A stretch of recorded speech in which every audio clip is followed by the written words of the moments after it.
Hi, I'm Will. Today we'll be assembling a Feelgoodz standing convertible display. We will need 3 pieces. First, the main body.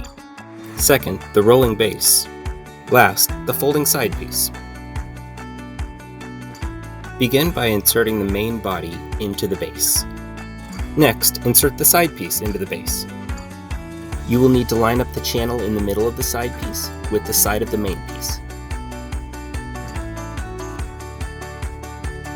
Secure the lower half of the side piece in place with the hook. Convert the display to 3 sides by folding the side piece up. You will need to line up the channel in the middle of the side piece with the side of the main piece.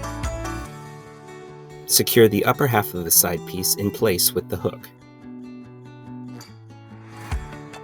Each side of the display is meant to accept 6 to 8 hooks at once. Shown here is the 8-hook configuration that will fit most product sizes. Now your display is ready for the sales floor. Thanks for watching.